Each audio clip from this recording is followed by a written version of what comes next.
my family did. I am not the voices in my head. I am not the pieces of the brokenness inside. I am light. I am light. I am light. I am light. I am light. I am light.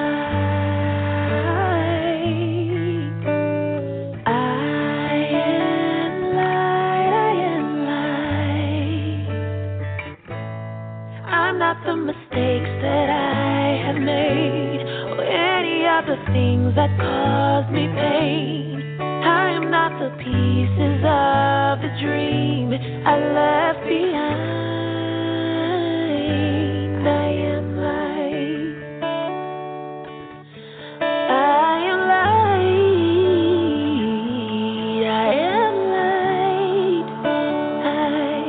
I am light. I am light. I am light. Yeah. I am light. I am light. I am not the color of my eyes. I am not the skin on the outside. I am not my age. I am not my race. My soul inside is all light. All light. All light. Yeah. All light. I am light. I am light. I am light. I am light. Yeah. I am divinity defined. I am the God on the inside. I am a star, a piece of it all. I am light. Welcome this morning on day 2 of our Paradigm Shift 48 and Rebirth Sunday. Rebirth Sunday is where we meet every Sunday at 8 a.m. every morning. No matter where you are in the country, you can join us, and out of the country. And, of course, for those of you who are here for the first time, I am your host, LaTanya Taylor, affectionately known as the Rev Coach, the Juicy Spirit Mama, the Priestess of Purpose, Pleasure, and Passion. And it's my honor to hold this space for us during this shift. And hold this space, I will tell you that I am holding this space primarily for myself. And you all have chosen to go along because you are holding the space primarily for yourself. And together we're creating an energy that will create a synergy. And that synergy will build something that's called a tipping point. A tipping point is the point where all of the activities that you have done begin to add up. And when it begins to add up, it gains momentum and it takes on a manifestation that looks like you haven't done anything, but the truth is all of the things that you've been being and doing prepares you for your havingness. And so I know that I'm in a season of expansion and that there are new invitations and doors that are opening for me. And sometimes you may think before some of this, it may sound foreign to you right now because if you're holding space for your expansion and for your next season, you may think or you may remember a time when you prayed for something or you prepared for something, and then when it came, or you prepared for someone, and then when that person came and you're like, oh my goodness, it's here, it's happening. And you may think, I want it. I got to have it. I need it for it to look this way. I'm working for it. This is what I'm growing for. This is what I'm doing this for. And when it comes, the other voices will show up to say, I don't want to mess this up. Oh, my goodness. Am I prepared? Am I ready? And if you haven't had those moments, I certainly have had those moments. Every person, everything you've done to offend someone or anything like that that you may have thought of will come up in your remembrance. But I want to ask you a couple of questions today. If you are ever wondering, if you can remember a time, if you can ever remember a moment when you have asked yourself, why me? Why me? Whether it's pain, whether it's assignment, whether it's the role that you're playing, the responsibility that you're carrying, or the knowledge, wisdom, and revelation or spiritual gifts that you walk in, and you ask, why me? I know for a fact there are people who have spiritual gifts who have hid them because they're in families that are traditional and that it is not embraced unless it comes under the ordination of the church. I know that there are people who knew things before they happened, sometimes in their families, that they wondered, how is it that happens? Why do I have to be the one to know this, to carry this? There are some of you who you keep on getting assigned leadership responsibilities, sometimes in your family, and you ask yourself, why me? Why me? Why me? And sometimes there are those of you that have gone through trauma, extreme trauma, have stories of trauma. You've gone through depression. You've gone through abuse. There have been situations where women have had to make decisions with their bodies because of the season that they were in, that still you ask, why me? You've loved someone, you've given your heart, you came in open, you planted a seed, and what came back to you from that source did not seem to be a match for what it is that you offered. And you ask, why me? And if that's not you, I assure you that it definitely has been me at different times, especially overcoming for years the black sheep story, the narrative that comes with that story. Every one of us has an inner narrative about who we are and what we've experienced. And at some point, the why question comes up. And I want to offer to you just a little reading today before we go into our prayer. Just a little one. Just one for you to consider. Have you ever taken the time to really think about yourself with the pressure and the demands of present-day living? And it may have been a little difficult, but perhaps at some time or others, there have been a chance to think, and no doubt the questions have risen in your mind as to who and what you are. Puzzling questions, to say the least, but ones demanding a satisfactory answer if you avoid the feeling of a gnawing problem. And nothing is to be gained by pushing the questions back into the limbo of the unconscious mind, where they still will be demanding answers whether you acknowledge it or not. When you got up this morning, you looked in the mirror. What did you see?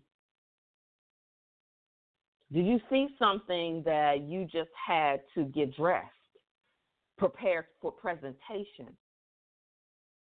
Or did you see that holy I am presence that we affirmed on yesterday?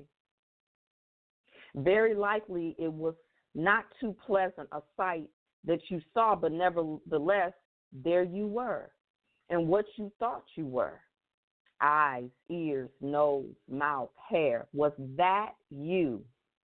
Is that you? After you were dressed and entered into your day's activities, your family, friends, and associates could see you.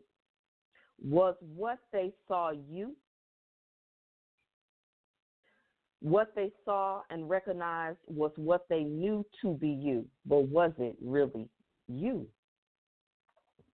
When we talk about shifting the paradigm, it's important for us to be able to become the living answer to the high-level questions, because the high-level questions are the ones that shift the paradigm for us, even at times when we think that we're not necessarily supposed to be the ones to do it, because most of us have been programmed by a society, by a culture, and by institutions that teach us to get our validation from the outside.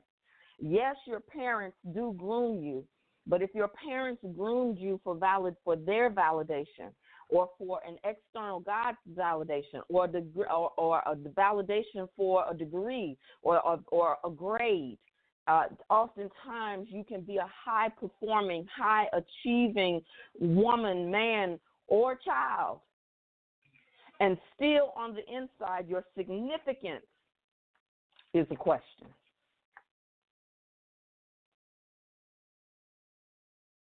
Why me? And my question to you is, why not you? And so the mental diet says, you know yourself as possessing a body. You know yourself as having certain emotional reactions.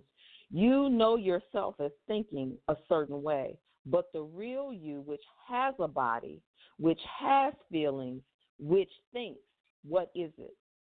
Some time ago, when prices were lower, it was determined that your body was composed of water, about 98% worth of chemicals. Is that what you say you are? Common sense would dictate that you are much, much more than can be determined in a chemical laboratory. You have emotions, you get hungry, you get cold, you get hot, you have feelings, love, hate, anger, anxiety, fear, and joy. These emotions could not be what you are, for you experience them. But what is the experiences? What is that, that experiences them? The brain seems to be a part of the body in which thought resides, or is it a channel for it? Psychology has never found a brain that could think by itself. I want y'all to hear that, because we believe our thoughts. We believe our feelings rather than questioning them.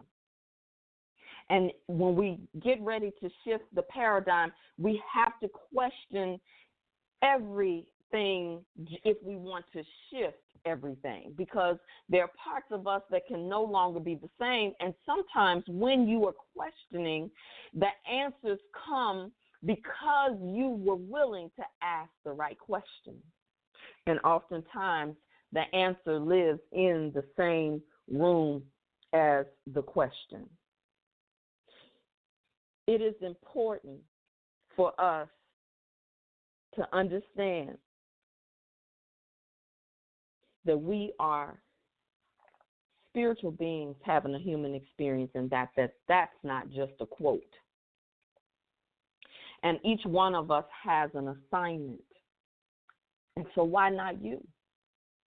Why not you be the one who stops gossiping in your family or with your friends? Why not you to be the one to continue to grow and ask the questions and expand? Why not you to become the one who sets a new bar for generational wealth?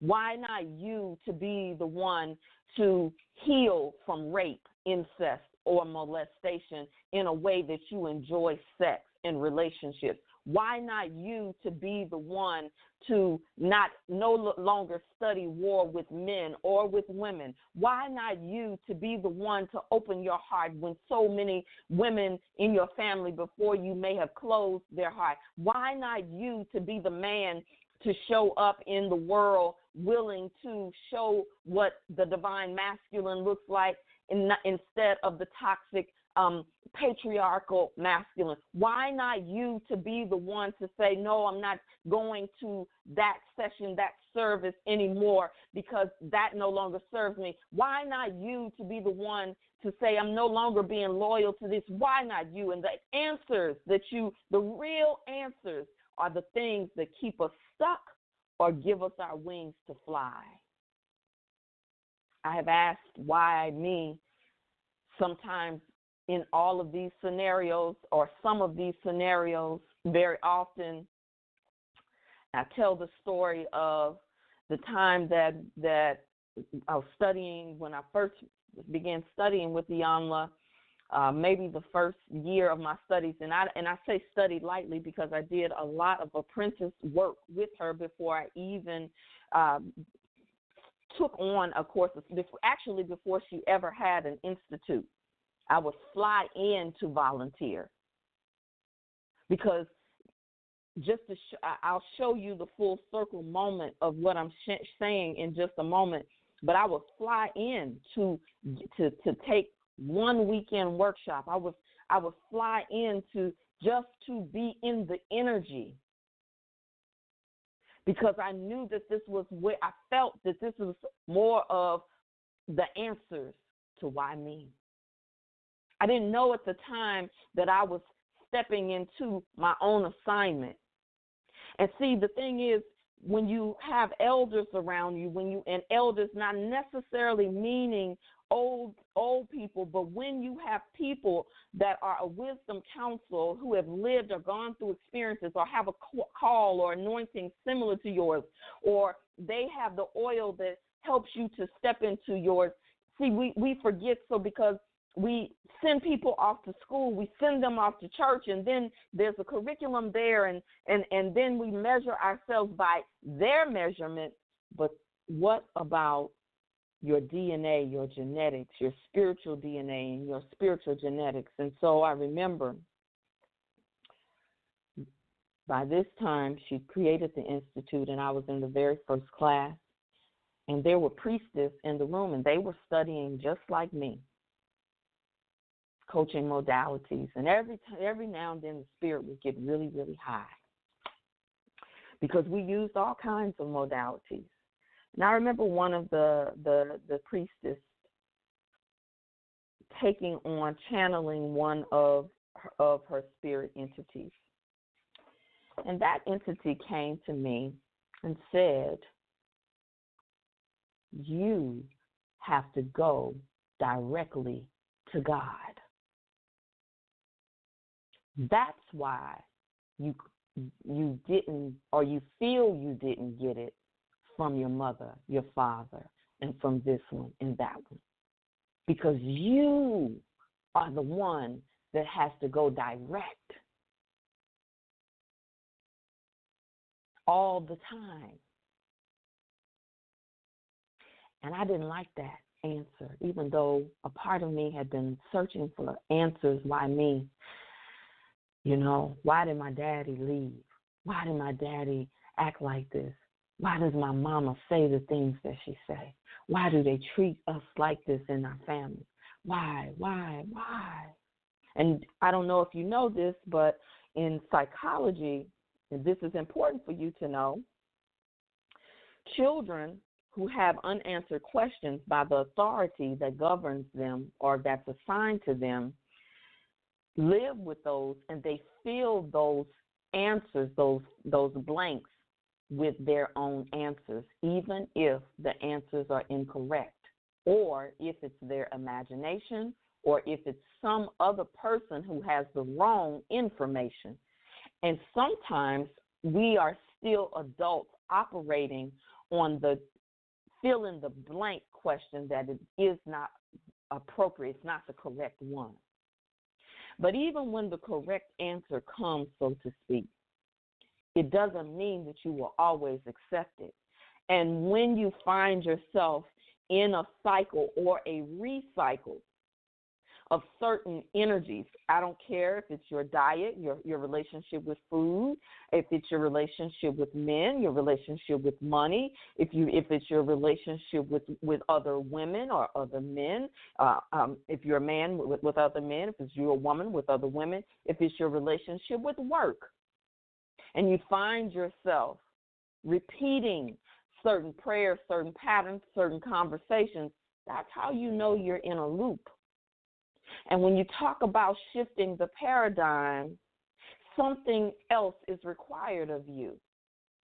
And the first thing that when I didn't like that answer, I listened, I received it, and it made intellectual sense, but I still had a longing to be cared for in a certain way in my mind, my child's mind. I had imagined, because I oftentimes looked at other peers and how their mothers or fathers interacted. And so I based, and not to mention TV, so I based what I imagined I was supposed to receive. Or sometimes there's a part of you that knows you enough, and even the people who were assigned to you as custodians, they don't know how to care for your spiritual gifts. You may have been prayed for by an ancestor who is no longer on the planet. And the custodian was the vessel to bring you through, but they don't necessarily have the oil to carry you to the next season. They were assigned to do the basic care. But the advanced level care, this is the journey of you saying yes to processes like this, sometimes over and over again. This is the journey to you learning and acquiring, reading and studying. This is the journey to you finding you sometimes through the voice of other authors and energy workers and people who specialize in certain areas. Sometimes it is therapy. Sometimes it is fasting. Sometimes nothing like removing things that you're attached to in the physical and saying, I'm not going to eat. I'm not going to let my flesh control me, my craving. Why am I craving this? What is it that I'm really craving? Why not you? Why not you to be the one to set up new rituals? Why not you to be the one to help and assist? Because, we're living in a culture that now wants to attach a dollar sign, a monetized culture, absolutely. I can't tell you how many coaches tell me all the time, you give too much away for free. I can't tell you how many tears I've cried when I realized I could have monetized the thing that I gave away for years and years and years. But then the full circle moment.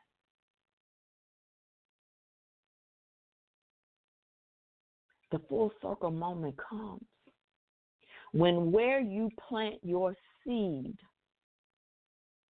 begins to return to you from other sources and other crops.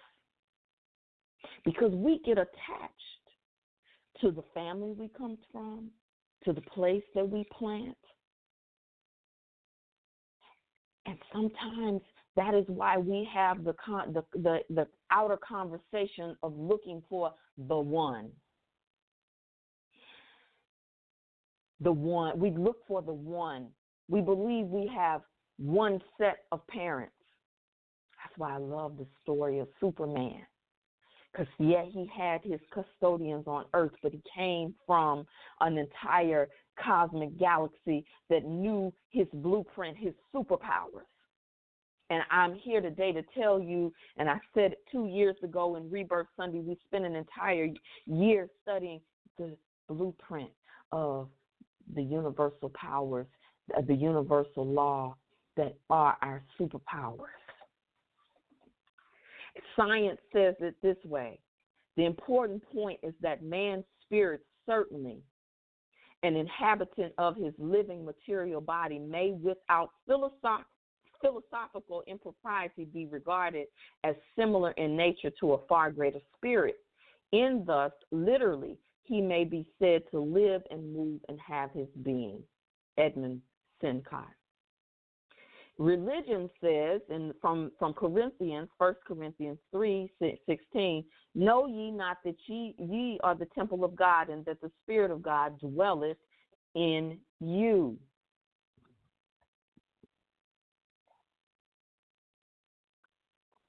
What's important for us to know that there's only one mind, one spirit, or one intelligence, which increasingly flows into the fuller harmonious expression of as all that I am, you are. And when we connect to the one mind, this is not just a philosophy. When we talk about all these different splinter religions, splintered philosophies, the truth is there's one power. And we are connected to that one power, and that is in us. Why not you to embody it for your assignment? It doesn't even matter who is already doing what you are doing or want to do. They don't have your fingerprint. No two people even have the same birth chart.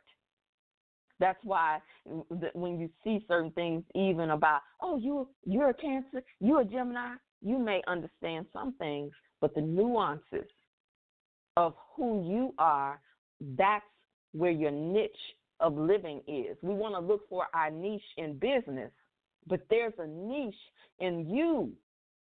You are a niche in your family. I am a niche. My entire family, on my father's side, has had some experience with issues with heart, physical manifestation of heart disease. And I am a sensitive and intuitive. And how I began this journey is through my broken heart from my daddy. Peace and blessings upon him. It hurt so deeply. It shaped my inner conversation about who I was. So much so that I took on the pain body identity more than the perfected body identity. Because nobody offered me the perfected body. And I'm talking body, mind, and spirit. And so the full circle moment is, I didn't know that I was going to accept a call to ministry. I didn't know that I was going to begin to birth and shift certain things on me first and then in my family. And I'm telling you, I am seeing the benefits even in my family today. You know, I playfully sing the song, I'll go if I have to go by myself. But sometimes we think going alone, being the one that has to go out alone. But do you know that sometimes that is a part of the crossing over process? That is a part of the initiation. That is a part of the assignment. That is a part of the activation. Because everybody won't go with you, but it doesn't mean they won't come. Because if you're doing the same thing that everybody's doing, you're saying the same thing as everybody, then what is the contrast? And this is how we stay on automatic. Why not you? This circle oftentimes is small. It doesn't mean it's going to stay that way. I've had prophecy on my life on what I'm destined to do. If I were to focus on who showed up or who called on me, who picked me, who chose me, and I have done that before, and it's almost made me stop, turn around, get angry, get frustrated, and then what happens? The money stops flowing, the opportunity, the revelation, because now I'm becoming more of a vessel for my comparison, my worry about being acceptance, for waiting on someone to pick me and to choose me. And why do I have to go by myself? Why don't I have friends who want to do this? And every one of my friends, my good friends, have been assigned because our bond is spiritual. Every man at a certain point in my life became an assignment. There is no the one, because some of you in this circle can tell the testimony of when you had that soul mate. They went on, they may have transitioned, and you're still here living. So do you die when life stops or their destiny comes up? So what happens? And so when we talk about shifting the paradigm, it's Sunday morning, y'all. When we talk about shifting the paradigm, sometimes until those that are assigned to you show up, you have to operate in your assignment. And your assignment may be self-care. Your assignment may be healing. Your assignment may be study before you get to the expanded territory, and that's okay. That's okay. Because the universe abhors a void. And where it may seem like something is not shifting and moving, it moves when you do, just like that. And so I'm going to read this affirmation and then go into prayer. I hope you enjoy a little melody in the background. Just take a few breaths in through your nose and out through your mouth. In through your nose and out through your mouth.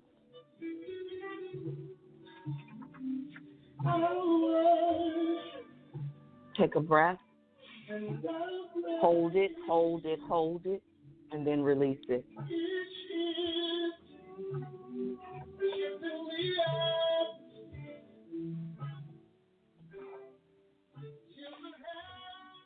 Today, I identify myself with that which is greater than I am, which is both the source of what I am and is what I am.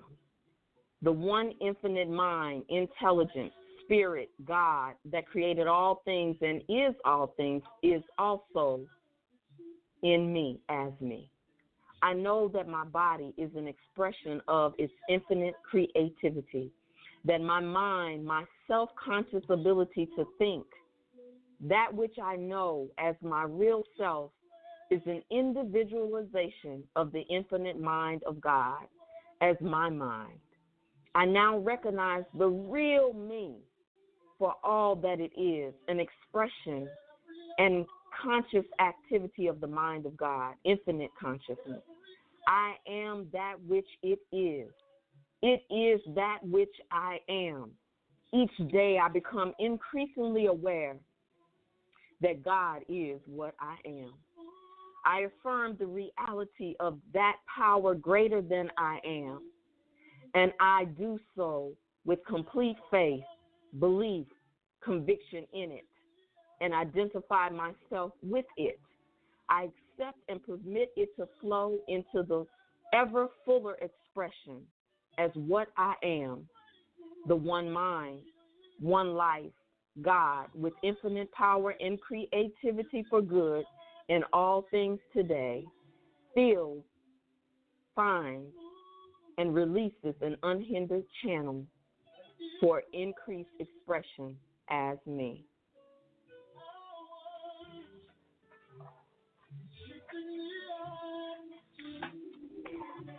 Take another breath. I want you to get this in your spirit this morning. It's moving. It's breaking. Your breakthrough is shifting the atmosphere, not for somebody else, but for you. Every yoke that has been placed on you, even in your unconscious mind, will be destroyed. Every chain will be broken. The worship is not worship. The worship is activation. Yeah. It's breaking. Oh, if it's not breaking for you, it's going to break for me. Sometimes you got to thank in advance. You got to praise in advance. Why? Because you got to program your future. It's breaking. It's moving.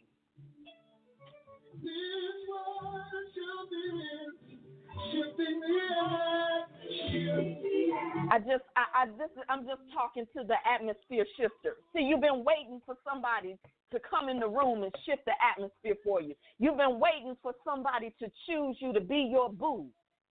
But you don't show up like you your own sweet thing. Oh, my God. Huh? You don't dress like you really love yourself. Huh? Come on now. You've been waiting for somebody in your family to tick you off. Oh, if they just say one thing, I got their number. But you got to pick a bigger number. Come on now. You're the atmosphere shifter. When they call you and put you on the phone in some mess, did you tell them? Did you have that discussion with them? Do you ask those questions? Can I facilitate? Can I mediate? When people post negative things, do you jump on? Oh, yeah, girl. You understand? You are the atmosphere shifter. When there's no money in your bank account, can you plant a seed of your time? Can you plant a seed of a good word, of a thank you? When there's no money in your bank account, will you still walk in your assignment, or will you turn your back on it? Because if you are going to take the journey of entrepreneurship, leadership,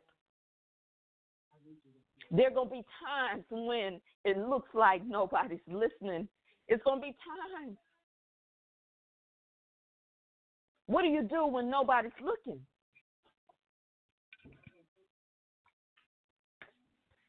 That's the question. You're the answer. You are the answer. You are the answer. I want you to get that in your spirit. I am the answer.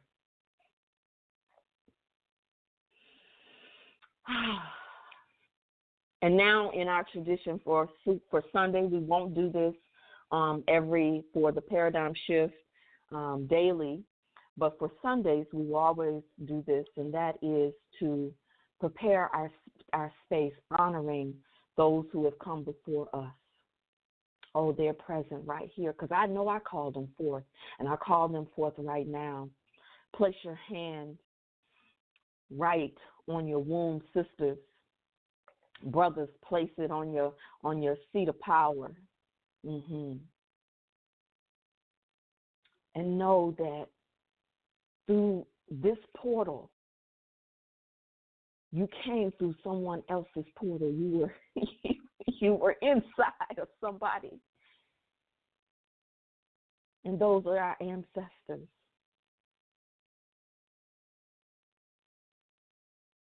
And so I want to invite you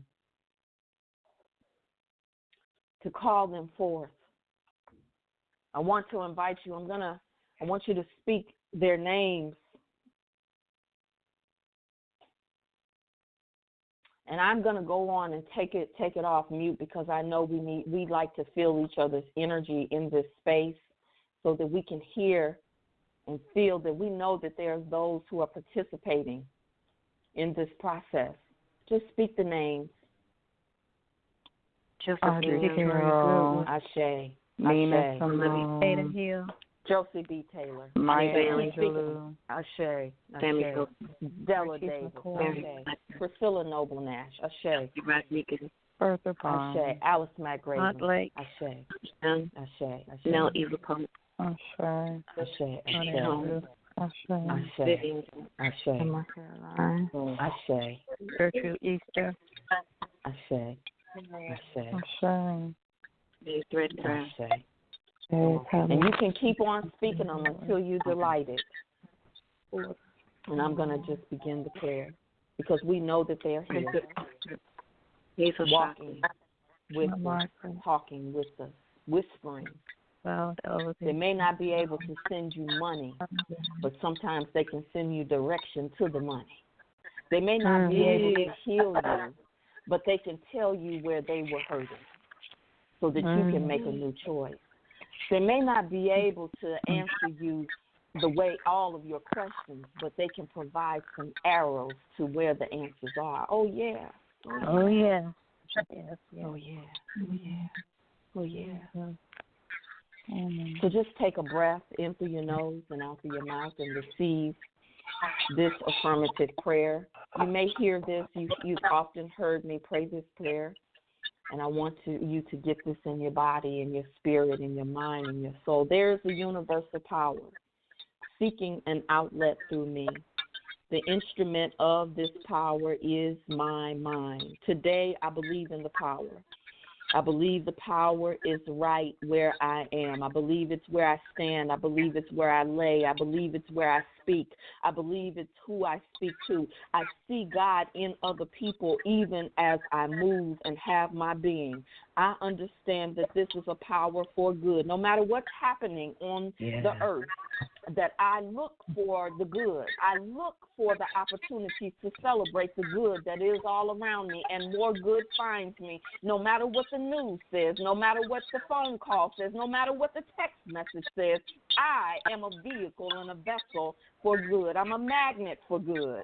I realize that the power flows through me as my divine right. It is my divine birthright to live in this power.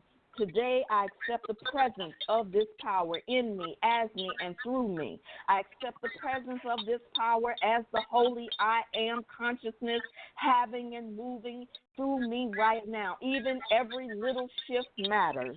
Today, I believe that this power is operating in all of my life affairs. Today, I acknowledge that there is a divine power instructing me in all that I do. Today, I affirm divine power as the active presence of joy and happiness in my life, including orgasm, including my relationships, including affection, including affirmation.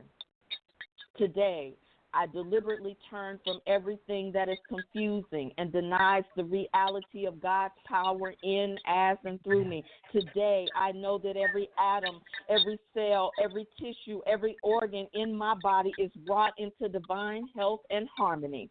Even if someone has a sick report, even if someone asks for prayer that's in the hospital, even if someone has just given a report of fatality, I see wholeness even for them.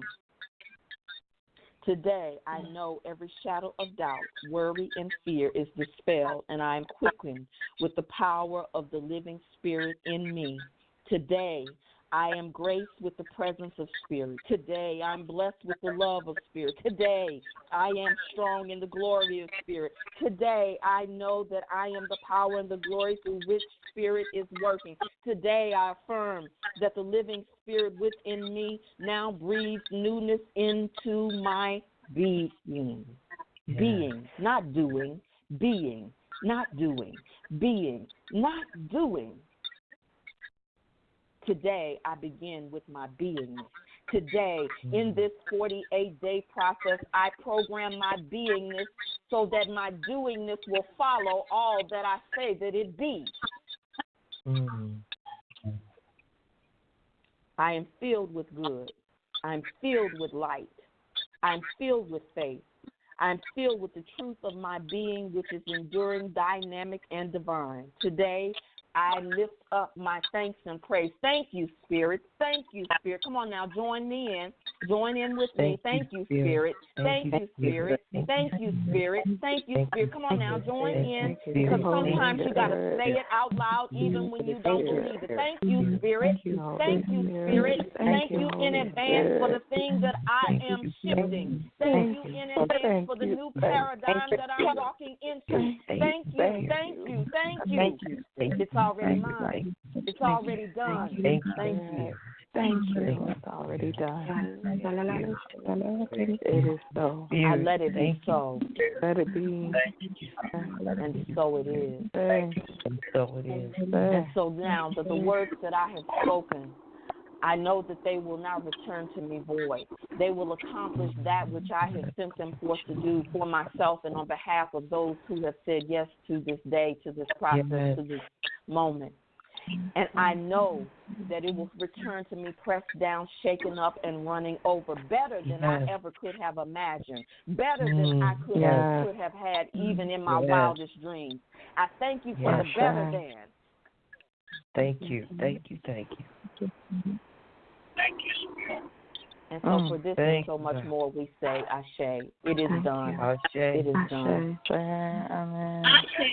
So even though the prayer is over, I know we have a lot of new people who are joining us this Sunday. But those of you who have anything on your heart, I do want to leave the space open.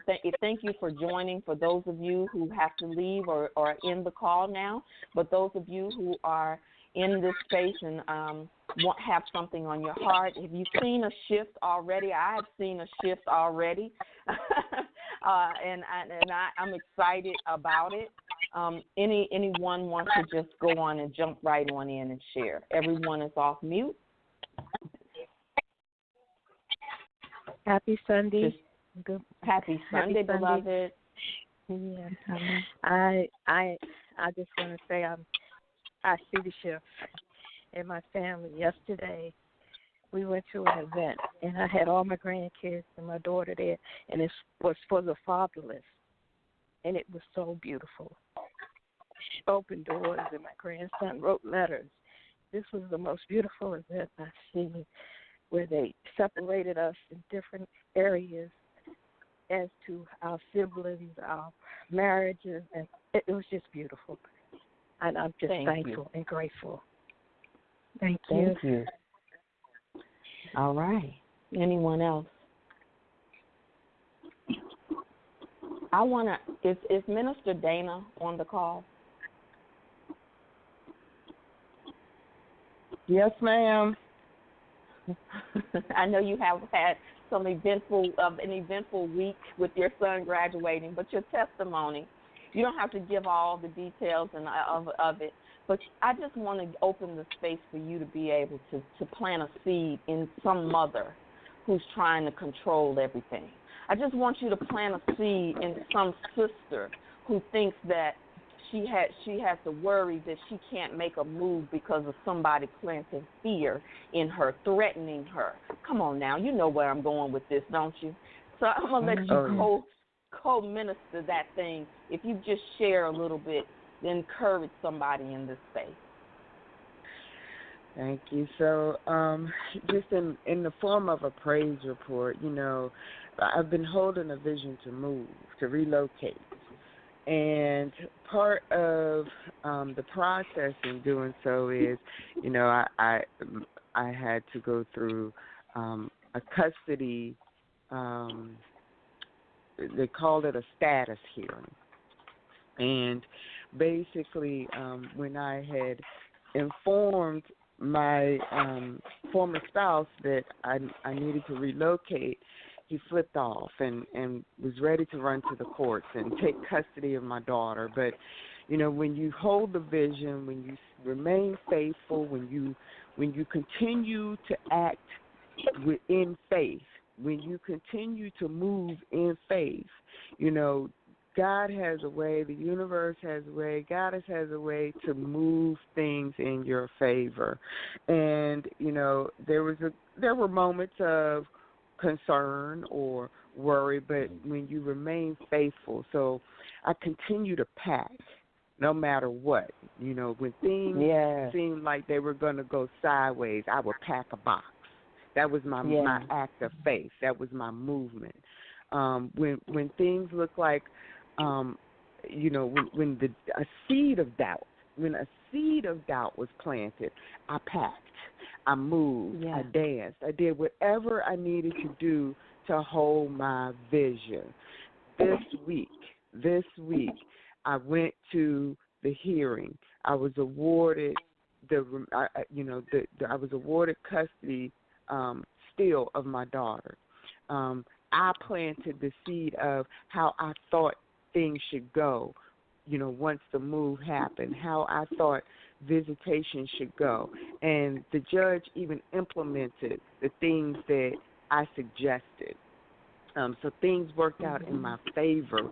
When you move and you act, it works out in your favor. You have favor.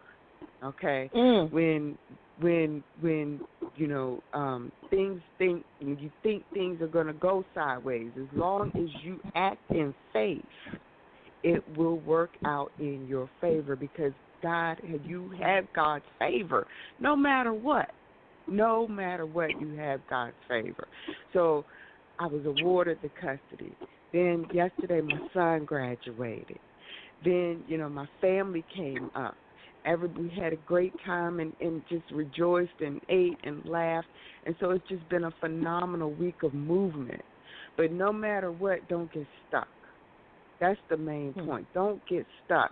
When fear begins to settle in, don't get stuck. Move. Act. Your acts of faith is what triggers the universe to say, okay, you got it. No problem. I got you. That's so good. Thank you so much. My pleasure. My pleasure. Anyone else? Thank you so much, Mr. Dana. This is Kelly. I would like to share something. Please. Adding on to what Ms. Dana said about having faith, I've had a test of faith that has definitely resulted in a blessing, and the blessing came in letting go. So I'm an entrepreneur.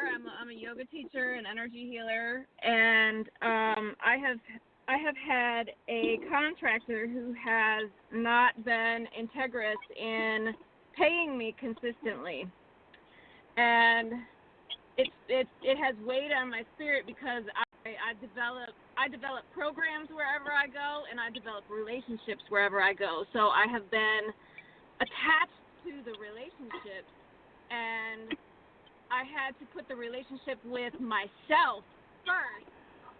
And when I decided that I was going to let go of that opportunity that was not of integrity, I have immediately attracted another person and other opportunities that will fill that void of where I have let go. So we have to let go of things that are not serving us in order to create space for what we say that we want.